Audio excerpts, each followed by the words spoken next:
तंदूरी मोमोज वाली।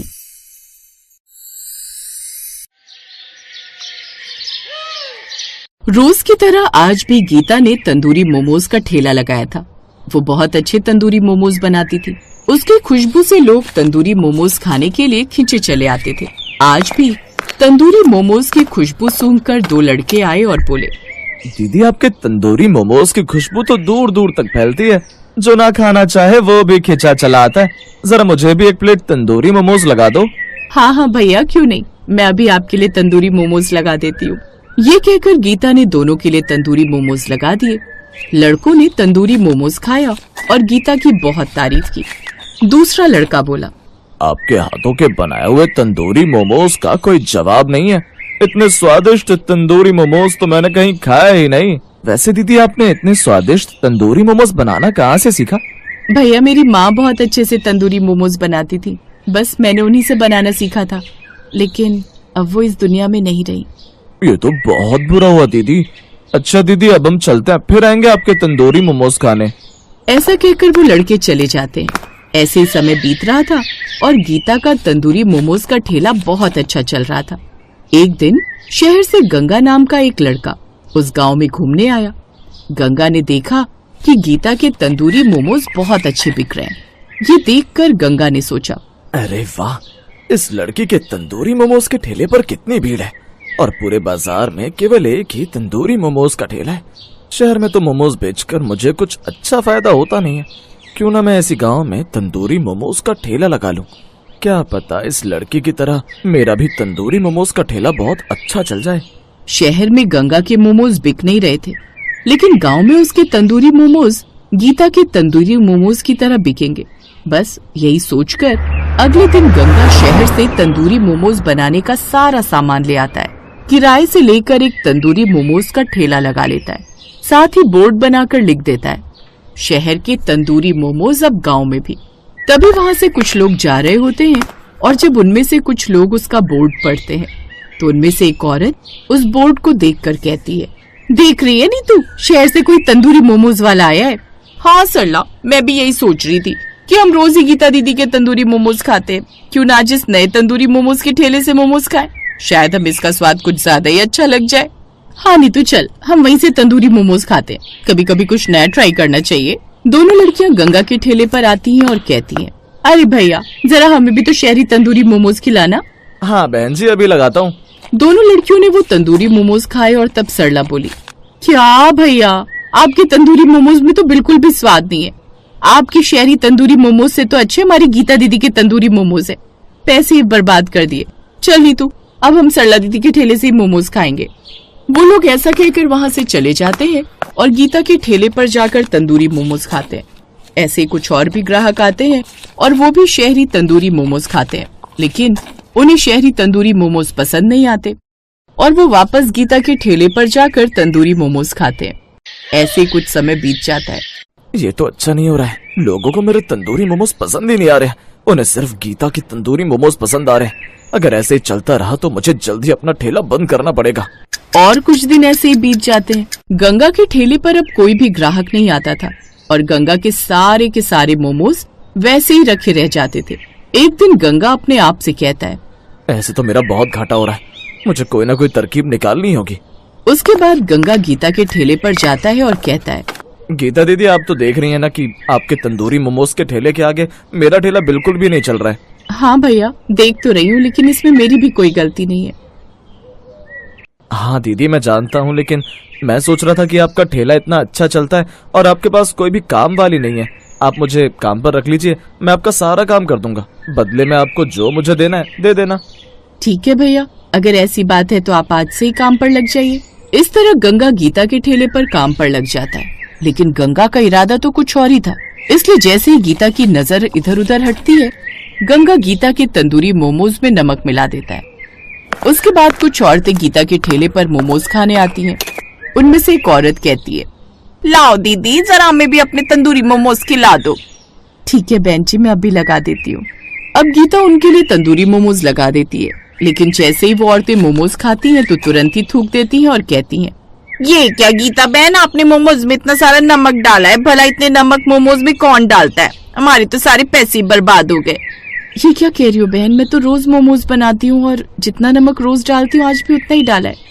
अरे गीता बहन, मैं कोई झूठ थोड़ी बोल रही हूँ, खुद ही चेक कर देख लो। हम चलते हैं, आज तुम्हारे पैसे ही बर्बाद हो गए। वो लोग वहां से चले जाते हैं। गीता मोमोज को चेक कर देखती है तो सचमुच उसके मोमोज में नमक ज्यादा थे। गीता को समझ नहीं आता कि ये कैसे हो गया। अब गीता को गंगा पर शक हो जाता है और वो गंगा पर नजर रखने लगती है और गंगा को नमक डालते हुए रंगे हाथों पकड़ लेती है। फिर वो कहती है, गंगा भैया आप बिल्कुल सही नहीं कर रहे हैं। मैंने आपको हमदर्दी में आकर काम पर रखा और आप मेरे ही ग्राहक बिगाड़ रहे हैं। वैसे मैं समझ सकती हूँ कि आपको भी काम की बहुत जरूरत है। अगर आपने मुझसे कहा होता तो मैं खुद ही अपना काम छोड़ देती, पर आपको ऐसा नहीं करना चाहिए था। कोई बात नहीं, आज से आप ही मेरा ठेला चलाइए, मैं कुछ और काम कर लूंगी। वैसे भी तंदूरी मोमोज बेचने से पहले मैं झाड़ू पोछे का काम करती थी, मैं फिर वही कर लूंगी। ऐसा कहकर गीता वहां से जाने लगती है। अब गंगा को अपनी गलती का एहसास होता है और वो दौड़कर गीता के पैर पकड़ लेता है और कहता है, नहीं नहीं गीता दीदी, आप अपना ठेला छोड़कर मत जाइए, मेरी गलती थी, मुझे माफ कर दीजिए। आज के बाद मैं ऐसी कोई गलती नहीं करूंगा। आप ठेला चलाइए, मैं काम करूंगा। आप मुझे मेरे काम की पगार दे देना, प्लीज मत जाइए गंगा दीदी, वरना मैं अपने आप को कभी माफ नहीं कर पाऊंगा। गीता गंगा की बात सुनकर रुक जाती है। वो गंगा को माफ कर देती है और फिर से अपना तंदूरी मोमोज का ठेला संभालने लगती है।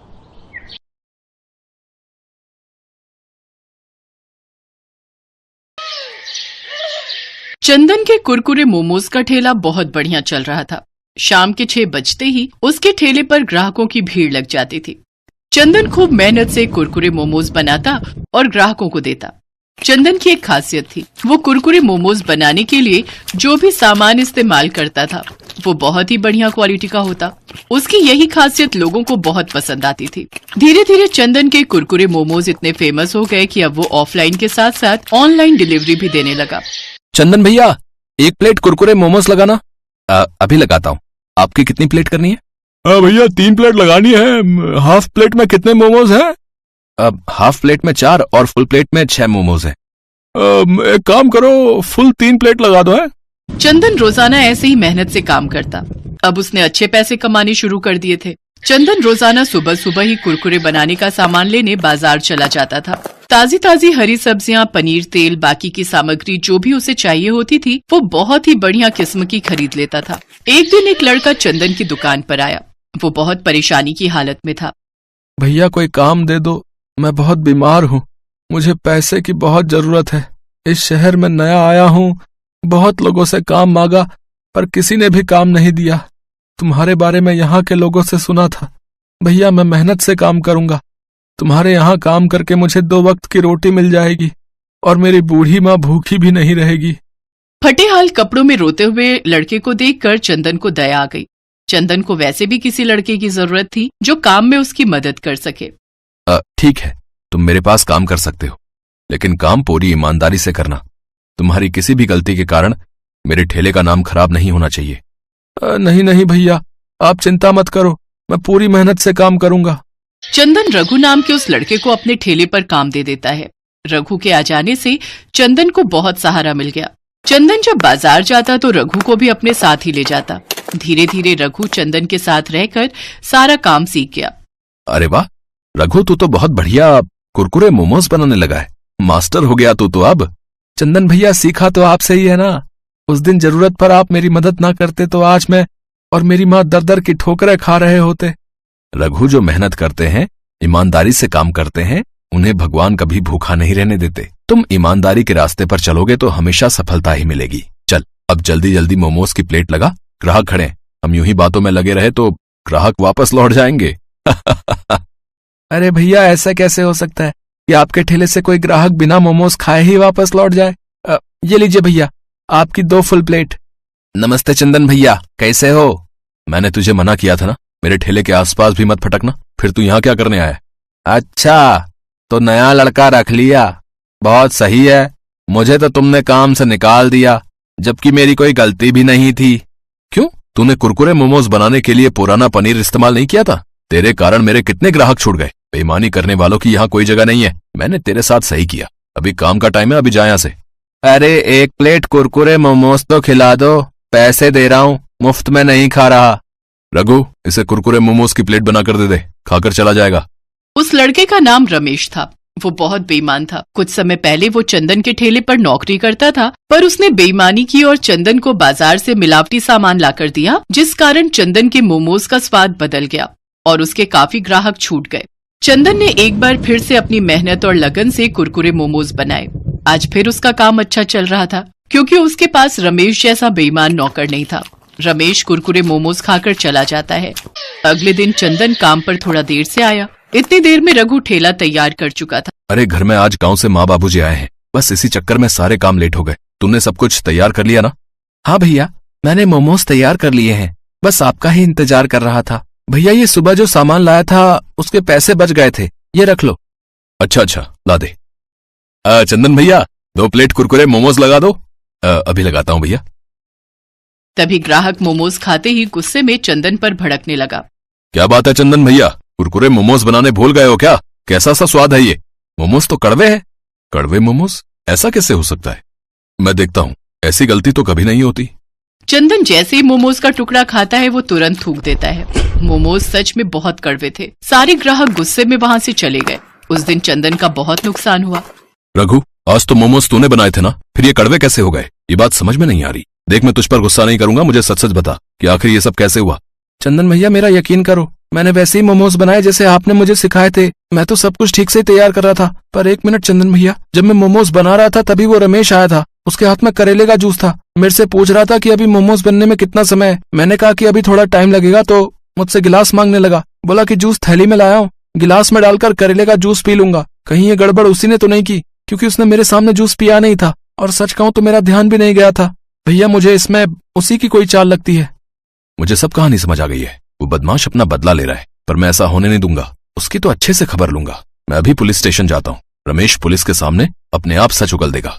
चंदन भैया, मैं भी आपके साथ चलता हूँ। चंदन रघु के साथ पुलिस स्टेशन जाता है और रमेश के खिलाफ रिपोर्ट लिखवाता है। पुलिस के डर से रमेश सब सच उगल देता है कि उसने ही मोमोज के मसाले में करेले का जूस डाला था। चंदन भैया, एक बात पूछूं? जब ग्राहक गुस्से में मोमोज वापस करके गए तो आपने मेरे ऊपर बिल्कुल भी गुस्सा नहीं किया, जबकि वो मोमोज तो मैंने ही बनाए थे। रघु, ईमानदारी और बेईमानी दोनों इंसान के चेहरे पर नजर आ जाती है। मैं तुम्हें पिछले 2 महीने से जानता हूँ। जब तुमने सुबह मुझे बाकी के बचे हुए पैसे लौटाए तो वो उतने ही थे लगभग जितने मेरे खुद के लगा करते थे। तुम्हारी ईमानदारी तो उसी समय साबित हो गई थी, इसलिए मैं पहचान गया कि बात कुछ और है। खैर, चिंता मत करो, अब रमेश को सजा मिल गई है। अब 2-3 महीने जेल में रहेगा तो आराम से सुधर जाएगा। रघु चंदन के साथ वापस लौटता है। ग्राहकों को भी ये सच्चाई पता चल चुकी थी, इसलिए फिर से वही भीड़ चंदन के कुरकुरे मोमोज के ठेले पर लगने लगी, जैसे हमेशा लगती थी।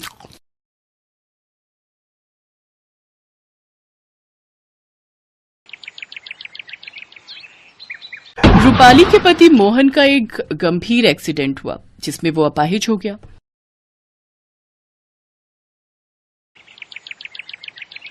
अब वो घर पर ही रहने लगा, जिससे घर चलाना मुश्किल हो गया। रूपाली के साथ उसकी सास विमला भी रहती थी, जो रूपाली को बहुत परेशान करती थी। सारा दिन न जाने क्या क्या करती हो। अरे उधर देखो, बेचारा मेरा बेटा भूखा पड़ा है, उसे जाकर खाना दे। अपने पति की ठीक से देखभाल भी नहीं होती तुझसे। ऐसा क्यों कहती हो माँ जी? आप तो जानती हैं घर के हालात कैसे हैं। कल मंदिर से जो भंडारा मिला था वो मैंने आपको और इन्हें खाने को दे दिया था। मैं तो खुद कल से भूखी हूँ। हैं? तो हमें क्या पता था, हमें लगा तू खाकर आई होगी। अच्छा जा, अब यहाँ दिमाग मत खा और कुछ भीख मांग कर ले आ और मेरे बेटे को खाने को दे, समझी? रूपाली घर से निकल गई। कुछ दूर चलने पर उसकी नजर एक ढाबे पर गई, जहाँ से बहुत अच्छी खुशबू आ रही थी। वो उस ढाबे के डस्टबिन की तरफ जाती है, फिर उसमें से रोटियां बिनकर घर लाती है और अपने पति को खाने को देती है। उसमें से कुछ रोटी वो अपनी सास को भी देती है। फिर वो अगले दिन उस ढाबे के मालिक से मिलती है। सेठ जी, ये रोटियां कैसे बनाते हो, मुझे भी बताइए ना। वो तो तुम यहाँ काम करके सीख सकती हो। वैसे भी मुझे यहाँ काम वाली की जरूरत है, लेकिन हाँ, कुछ पैसे नहीं मिलेंगे, बस दिन की 6 रोटी मिलेंगी, समझी? और जब तुम काम सीख जाओगी तो कुछ पैसे भी दे दूंगा। अब रूपाली सेठ के यहाँ साफ सफाई और तंदूरी रोटियां बनाने का काम करने लगती है।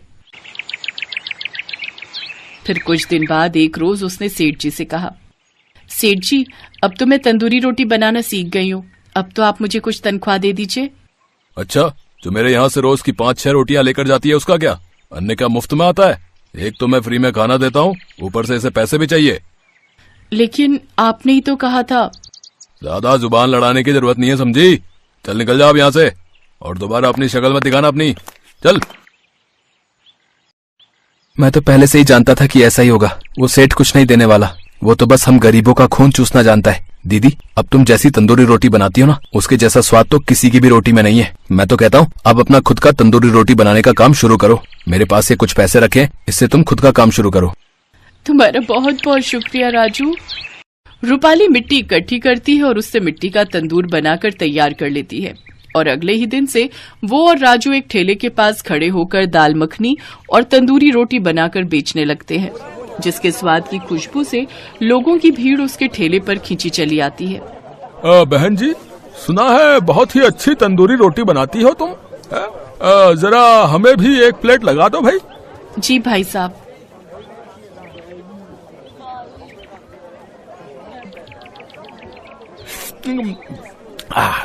भाई वाह, लाजवाब, क्या स्वाद है इसमें। आहा, मजा ही आ गया। वाह वाह वाह वाह। अब तो आसपास के गांव से भी लोग उसके ठेले पर आने लगते हैं। राजू और रूपाली दोनों मिलकर खूब मेहनत करते हैं और उन्होंने खुद का एक ढाबा खोल लिया। इस तरह रूपाली के सारे दुख अब खत्म हो चुके थे और अब वो अपनी जिंदगी में बहुत खुश थी।